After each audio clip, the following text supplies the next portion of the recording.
Olá, meus queridos irmãos e irmãs, tudo bem? Olha só, estamos dando sequência às pregações bíblicas expositivas sequenciadas de toda a Bíblia. Estamos no Evangelho de São Mateus. E eu já quero convidar você a tomar a sua Bíblia aí e abri-la em Mateus capítulo 5, versículo de número 6. Está escrito assim: Bem-aventurados os que têm fome e sede de justiça, porque serão fartos. Amém? Vamos orar. Senhor nosso Deus, a tua palavra foi lida, será explicada e aplicada ao nosso coração, e queremos que isto aconteça pelo poder e pela obra do Espírito Santo do Senhor em nós, para a tua glória e para o nosso crescimento e salvação. Em nome de Jesus, nosso Deus, nosso Rei e nosso Salvador. Amém. Meu amigo, minha amiga, na mensagem de hoje abordaremos 3 pontos sugeridos por Jesus aqui, nesta bem-aventurança. O primeiro deles, a fome e a sede de justiça. O segundo, abordaremos a própria justiça. E o terceiro, o saciamento que ele prometeu aos seus filhos e filhas. Bem-aventurados, que significa felizes, são aqueles que têm fome e sede de justiça, porque serão fartos. São felizes, meus amigos, verdadeiramente felizes, somente aqueles que têm fome e sede de justiça. E somente aqueles que têm esta fome e esta sede é que serão saciados. O Apocalipse de João nos assegura que serão saciados, plenamente saciados no reino da glória de Deus. Eles jamais terão fome, escreveu o apóstolo e profeta João. Nunca mais terão sede.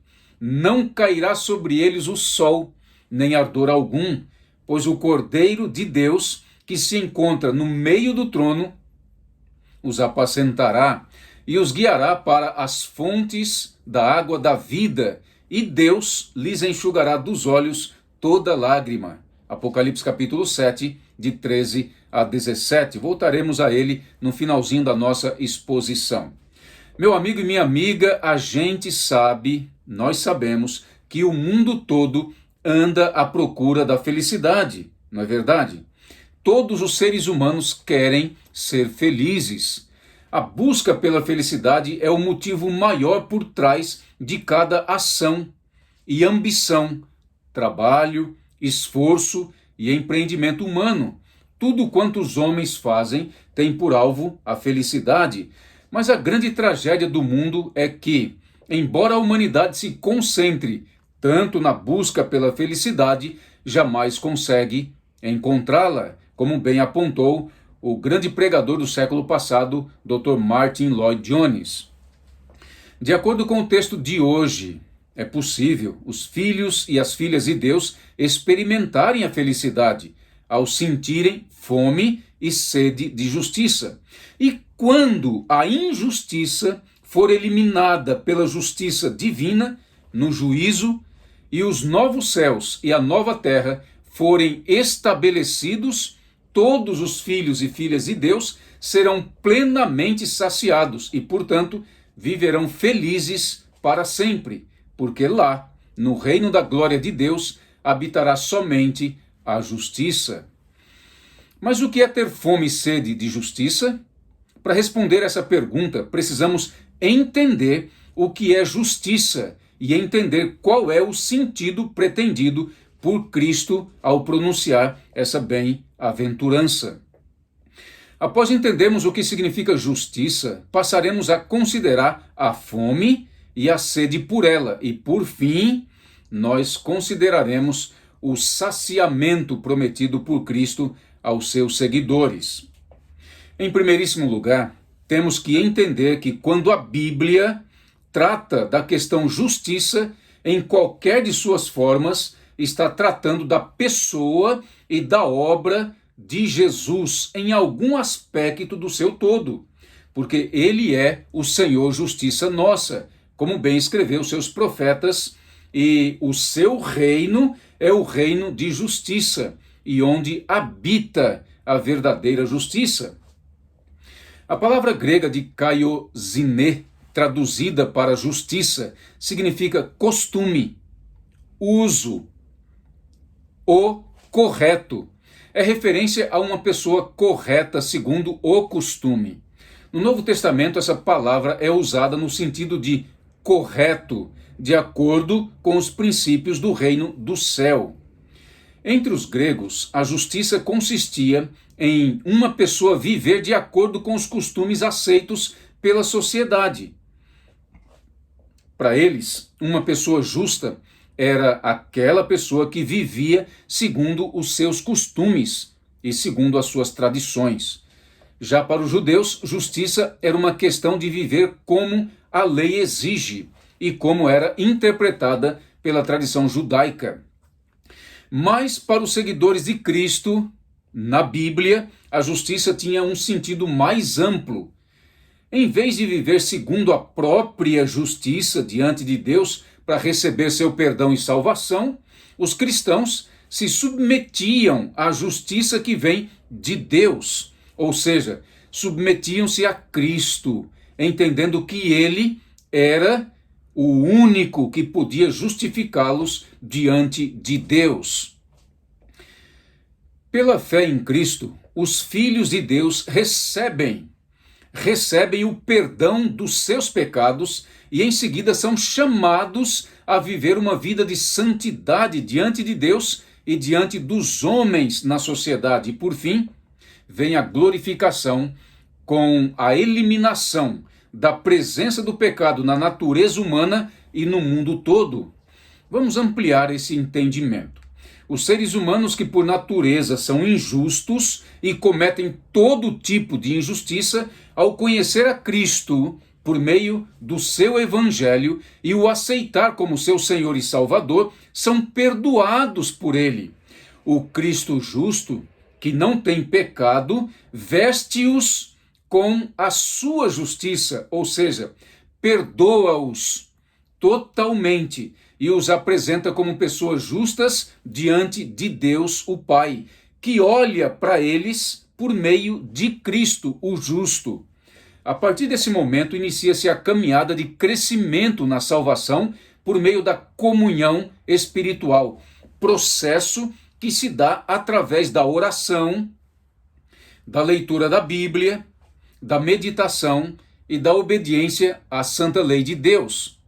Dessa forma, Cristo passa a habitar espiritualmente no coração desse novo homem, que passa dia a dia a ajustar a sua vida de acordo com os padrões do reino dos céus, almejando se ver livre da presença do pecado em sua natureza e no mundo inteiro. Passa a sonhar com a libertação plena e total que ocorrerá pela volta de Jesus, pelo juízo final e pela criação dos novos céus e da nova terra. Então, estamos falando de 3 sentidos básicos da justiça na Bíblia. O primeiro é a justiça imputada, ou justificação, ou perdão de Deus, que é o ato de Deus nos libertar da culpa do pecado e nos declarar justos em virtude da obra redentora de Jesus. O segundo sentido da palavra justiça é a santificação, que é o mesmo que conduta íntegra de obediência à lei de Deus e que agrada a Deus. E o terceiro sentido é a glorificação, que ocorrerá quando Jesus, nosso Senhor, voltar a essa terra para julgar os vivos e os mortos e eliminar definitivamente o pecado da natureza humana dos seus filhos e eliminá-lo para sempre desse mundo e do universo inteiro. Nessa bem-aventurança que estamos considerando, Jesus não está se referindo aos atos de justiça praticados pelos homens carnais. Não se refere à justiça como entendida pelos mundanos, que não conhecem a Cristo. Não é fazer justiça com as próprias mãos. Não é isso que está escrito aqui. Jesus está ensinando que o prazer dos seus filhos e das suas filhas é buscá-lo, amá-lo e obedecê-lo, porque ele lhes deu o seu perdão e a sua salvação. E, portanto, somente ele poderá praticar a justiça hoje e no dia do seu juízo. Atenção, porque a justiça mencionada por Cristo na bem-aventurança significa também a libertação escatológica, ou o ato de justiça de Deus no juízo final, onde seus filhos serão finalmente recompensados e os inimigos de Deus e de seu povo eliminados no fogo e enxofre para sempre. Portanto, os filhos e as filhas de Deus são felizes hoje por terem seus pecados perdoados e por conviverem com a esperança em seu coração de que no final da história o Senhor cumprirá a sua promessa de lhes dar um novo céu e uma nova terra, como prometidos na palavra do apóstolo Pedro.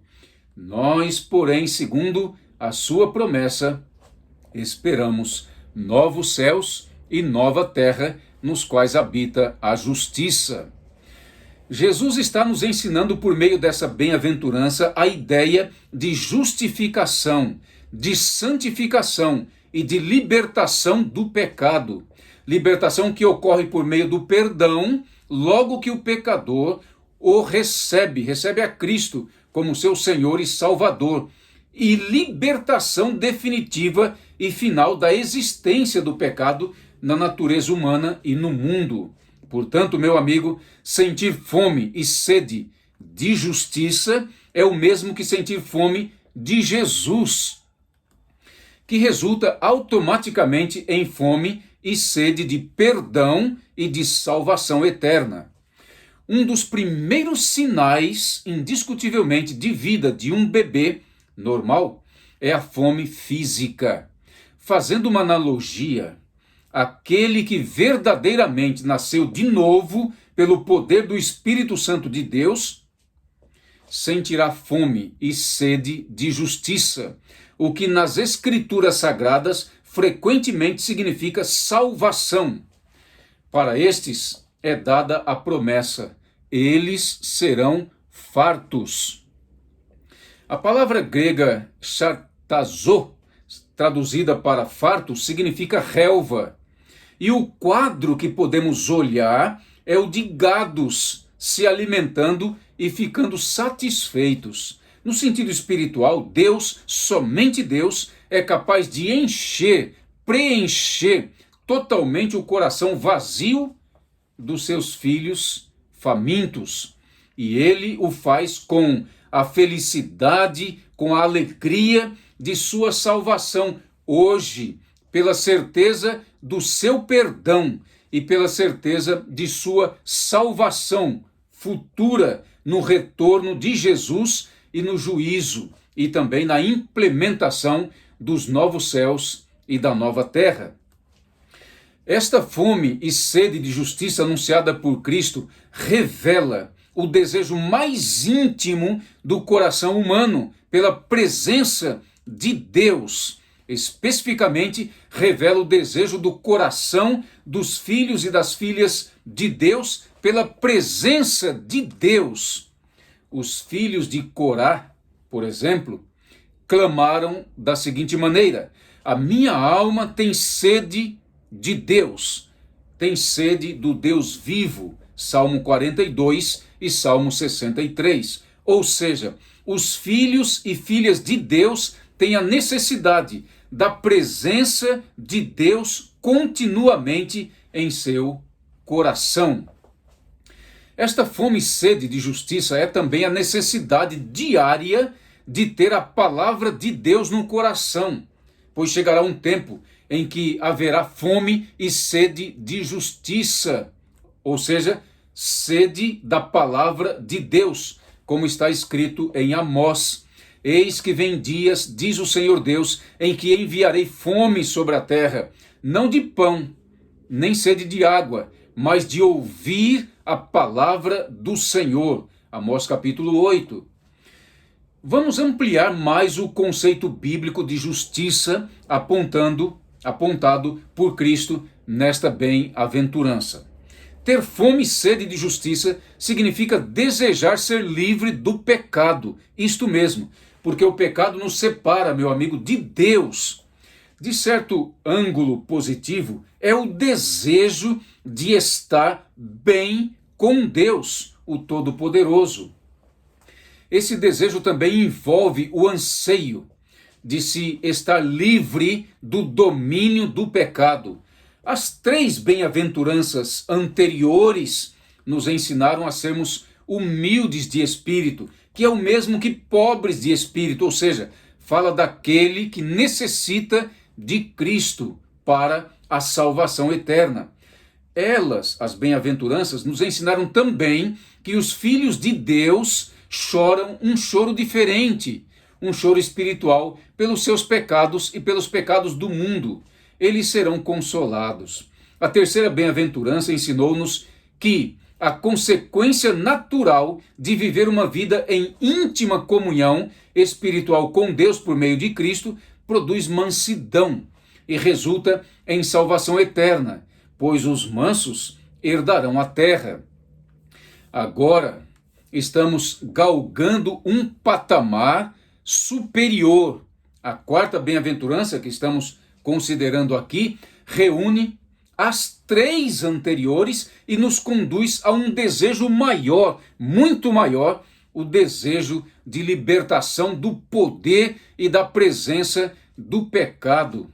Essa libertação pode ser experimentada parcialmente hoje e plenamente amanhã. A pessoa que tem fome e sede de justiça é aquela pessoa que recebeu Cristo como seu Salvador pessoal e teve os seus olhos abertos para entender que, lá no passado, ela viveu sob o domínio e sob o controle do diabo e do seu reino de trevas, como disse o apóstolo Paulo.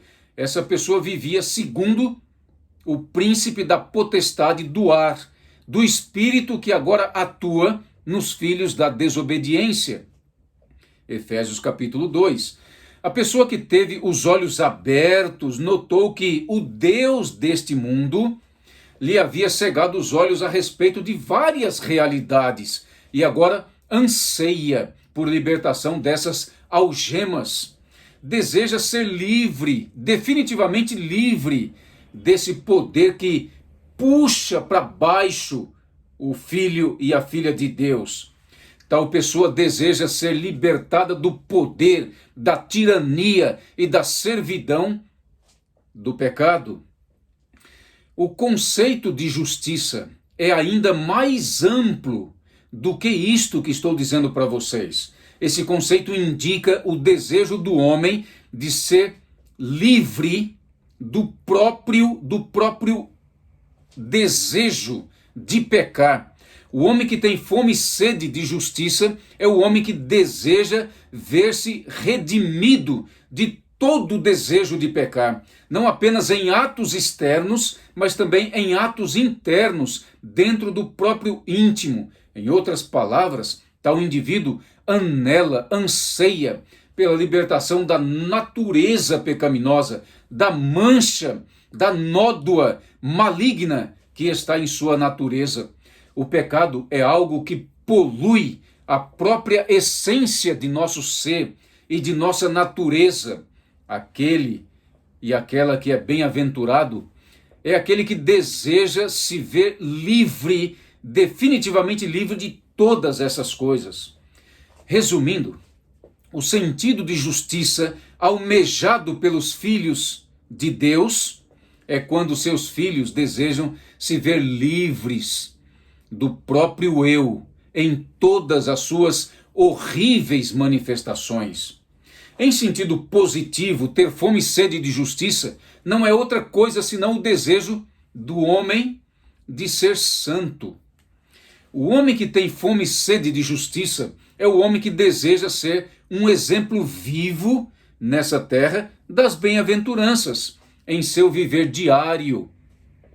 É o homem que quer exibir o fruto do Espírito em cada uma de suas ações, bem como na totalidade de sua vida e de suas atividades. Ter fome e sede de justiça é desejar ser como o homem descrito no Novo Testamento, o novo homem em Cristo Jesus. Isto é, que todo o meu ser e que toda a minha vida adquira essa nova natureza.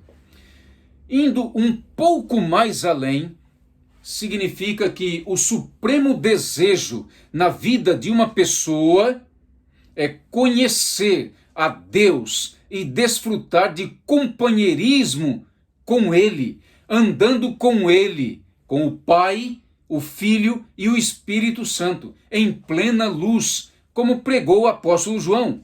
Ora, disse ele, a nossa comunhão é com o Pai e com o seu Filho Jesus Cristo. Disse mais ainda, Deus é luz e não há nele treva alguma. 1 João capítulo 1. Estar em comunhão com Deus significa andar na luz, em companhia de Deus Pai, Filho e Espírito Santo, em bendita pureza e santidade. Isto mesmo, meu amigo e minha amiga, a pessoa que tem fome e sede de justiça é a pessoa que deseja, do fundo de sua alma, essa comunhão, acima de qualquer outra coisa. É o desejo de se parecer com o próprio Senhor Jesus Cristo. Olhemos para Cristo.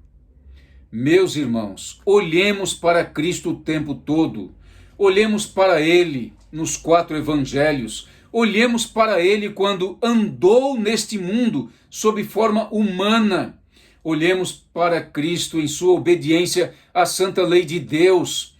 Olhemos para Ele em suas reações diante dos outros homens, em sua gentileza, em sua compaixão, em sua natureza sensível. Olhemos para Cristo em suas reações para com os seus adversários e para com tudo quanto lhe fizeram. Este é o retrato de Cristo.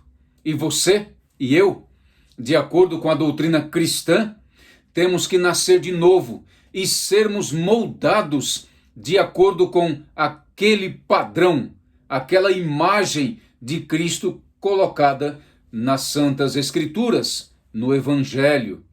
O homem que tem fome e sede de justiça é o homem que quer ser parecido com Cristo, com o seu Cristo, o Senhor, justiça nossa. O seu supremo desejo é se assemelhar a Cristo o tempo todo e não ao mundo ou aos homens desse mundo. Entenderemos a partir de agora o sentido de termos fome e sede de justiça. Disse Cristo, bem-aventurados os que têm fome e sede de justiça. De maneira prática, ter fome e sede de justiça não significa que podemos atingir a justiça pelos nossos próprios esforços. Pessoas não convertidas buscam encontrar a justiça concentrando toda a atenção no próprio homem, mas isso somente produz o orgulho pessoal, como se elas fossem melhores e superiores às outras pessoas. Não significa esforço próprio. Vocês estão lembrados, creio eu, que logo na primeira bem-aventurança que expomos aqui, fomos informados que devemos ser humildes de espírito, que é a negação de toda espécie de autodependência. E nessa bem-aventurança que estamos tratando, Cristo esclarece a questão dizendo que temos que ir a Ele, somente a Ele, para recebermos sua justiça e sermos justos diante do Pai Celestial e praticarmos justiça diante dos homens.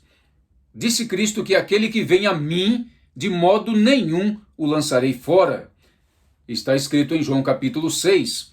Se você realmente tem fome e sede de justiça, ó meu querido irmão e minha querida irmã, então você será satisfeitos, fartos.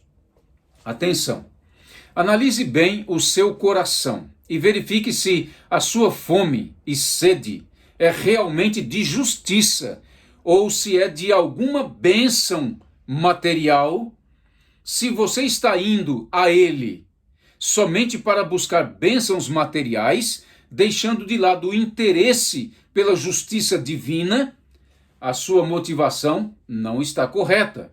Você deve ter o desejo de ser semelhante a Cristo, e então você será farto, saciado. Como é que tudo isso acontece? Acontece simplesmente como uma dádiva de Deus. É uma dádiva de Deus, como um dom de Deus. Ele sacia a sua fome e mata a sua sede. E essa é exatamente a glória do Evangelho de Cristo. O saciamento acontece imediatamente quando o desejo é pela justiça divina. Graças a Deus e glórias a Deus por isto.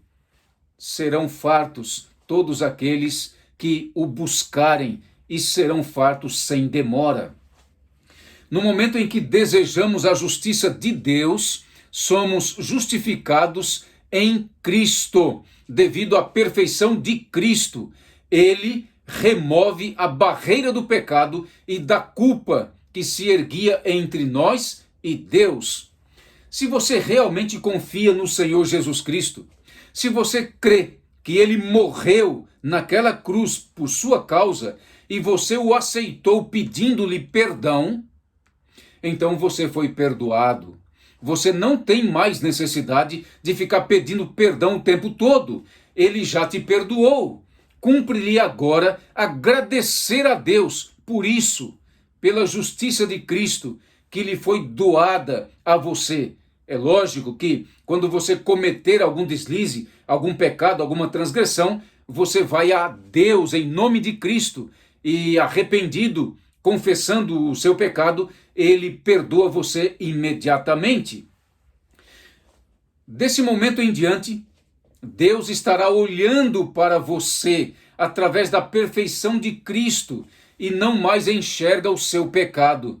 Deus olhará para você como um pecador a quem Jesus já perdoou.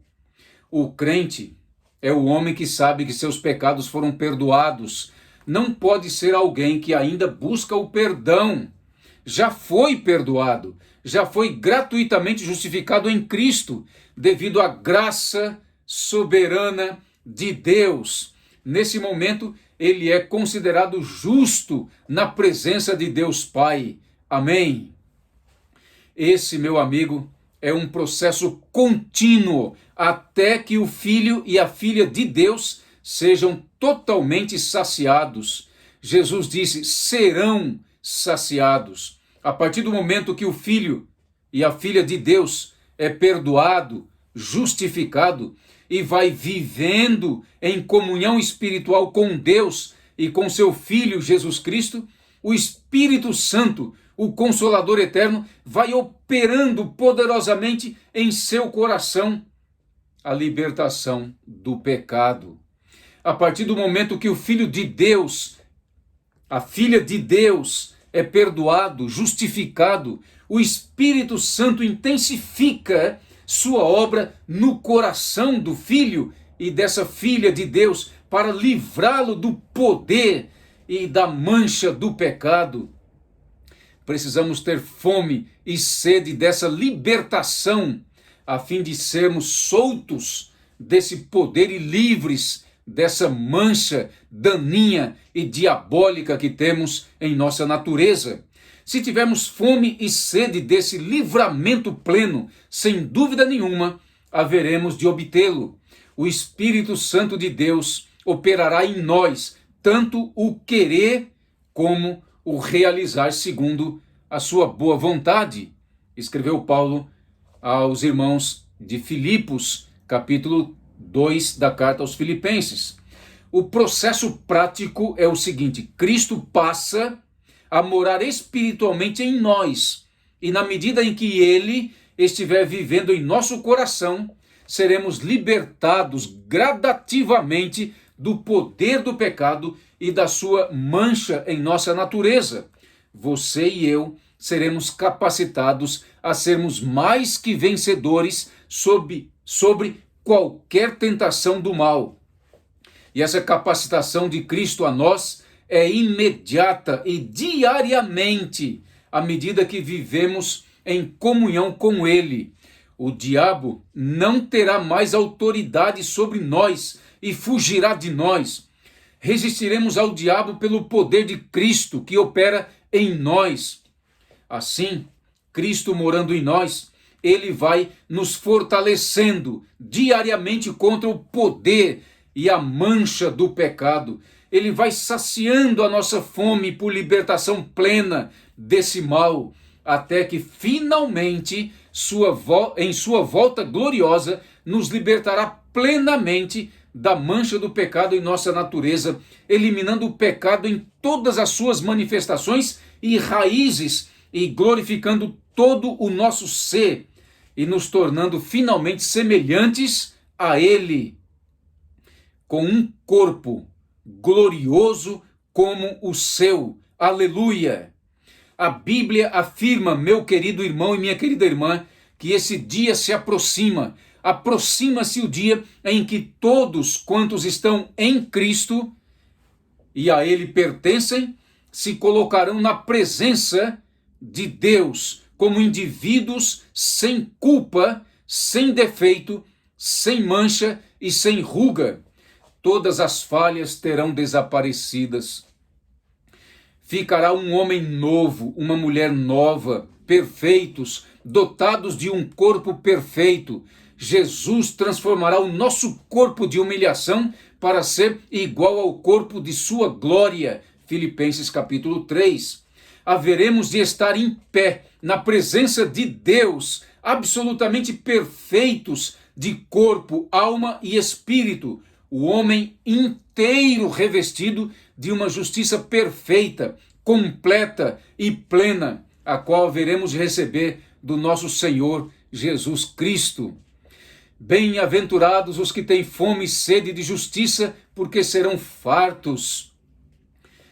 Esse precioso versículo pregado por Jesus nos conduz para trás, para Mateus capítulo 4, lá no deserto, onde ele viveu por 40 dias e 40 noites em íntima comunhão com seu Pai e com o seu Espírito, sendo saciado, satisfeito, dia após dia pela presença do Pai e do Espírito Santo, até que apareceu o diabo para desfazer essa comunhão, oferecendo-lhe as coisas do mundo e pedindo-lhe que agisse independentemente de seu Pai, que agisse por si só.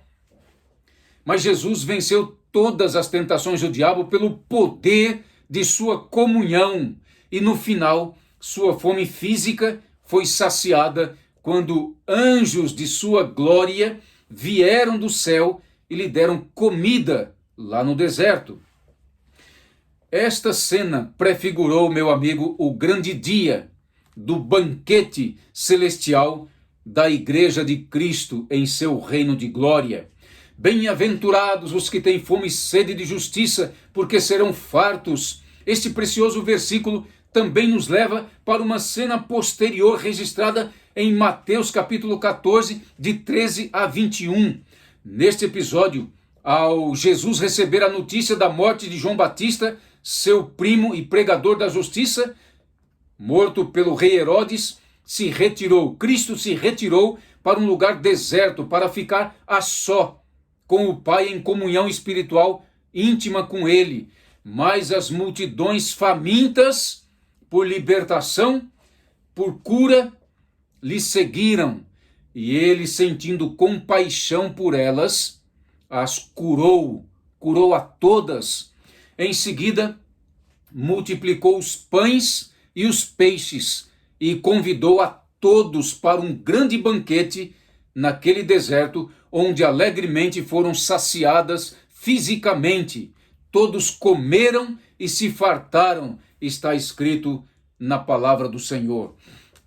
Nesta linda cena, vislumbramos também o dia em que todos os filhos e filhas de Deus, curados, libertados plenamente por Jesus, desfrutará do grande e alegre banquete em seu reino de glória. Bem-aventurados os que têm fome e sede de justiça, porque serão fartos. Este versículo, meu amigo, é muito precioso e nos conduz para mais além, para a cruz de Cristo, onde seu corpo foi morrido pelos nossos pecados e seu sangue derramado para perdão dos nossos pecados. Ele havia dito que seu corpo é carne e seu sangue é verdadeira bebida. Quem não comer de sua carne e não beber do seu sangue, não terá parte com ele em seu reino.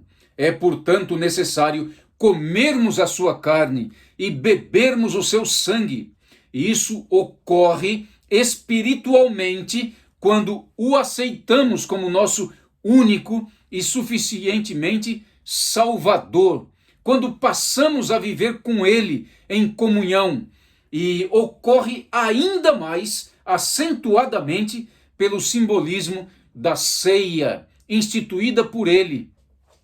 Ao comermos do pão e bebermos do vinho, lembramos sempre do seu sacrifício por nós e somos conduzidos até ao dia em que haveremos de comer e beber com ele em seu reino glorioso para sempre. Bem-aventurados os que têm fome e sede de justiça, porque serão fartos. Este precioso versículo, meu amigo, nos leva para mais além, nos leva para o Apocalipse de João, que registrou as palavras proféticas de Jesus por meio do seu anjo. Então me falou o anjo: escreve, bem-aventurados aqueles que são chamados à ceia das bodas do Cordeiro, e acrescentou: são estas as verdadeiras palavras de Deus. Apocalipse capítulo 19. E fora do grande banquete dos salvos, para bem longe do grande banquete dos salvos, ficarão os injustos que praticaram toda sorte de injustiça, sendo eles todos comida para as aves do céu. Eles perderão a salvação eterna, porque não a desejaram, porque não a buscaram e porque buscaram a justiça em si mesmos.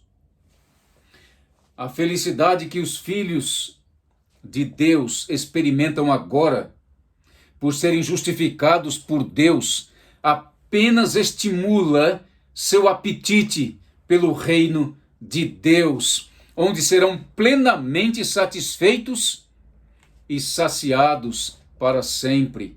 Todos, meus amigos e amigas, todos os que têm fome e sede de justiça, justiça de Deus, são saciados hoje e finalmente fartos por Deus no dia em que seu Filho, Jesus Cristo, o glorioso Cristo, voltar a essa terra. O profeta João viu a cena dos salvos no céu e viu e ouviu o momento em que foram apresentados ao Todo-Poderoso e registrou. Um dos anciãos tomou a palavra dizendo: estes que se vestem de vestiduras brancas, quem são? E de onde vieram? Respondi-lhe: meu Senhor, tu o sabes. Ele então me disse: são estes os que vêm da grande tribulação, lavaram suas vestiduras e as alvejaram no sangue do Cordeiro, razão porque se acham diante do trono de Deus e o servem de dia e de noite no seu santuário, e aquele que se assenta no trono estenderá sobre eles o seu tabernáculo. Jamais terão fome, nunca mais terão sede, não cairá sobre eles o sol, nem ardor algum, pois o Cordeiro que se encontra no meio do trono os apacentará e os guiará para as fontes da água da vida, e Deus lhes enxugará dos olhos toda a lágrima. Aleluia! Meu querido amigo e minha querida amiga, disse Jesus com bastante poder, com bastante autoridade, para produzir bastante esperança ao coração dos seus filhos e filhas. Bem-aventurados os que têm fome e sede de justiça, porque serão fartos. Eu desejo firmemente que você, meu amigo, tenha fome e sede de justiça para serem todos vocês fartos hoje e fartos eternamente no reino da glória de Deus, em nome de Jesus. Amém. Senhor Deus Todo-Poderoso, nesse momento eu entrego em nome de Jesus cada um que ouviu a tua palavra, que o Senhor possa abençoá-los e encher os seus corações da bênção do Senhor, da presença do Senhor, para que no reino de sua glória sejam plenamente satisfeitos, em nome de Jesus, nosso Deus, nosso Rei e Salvador. Amém.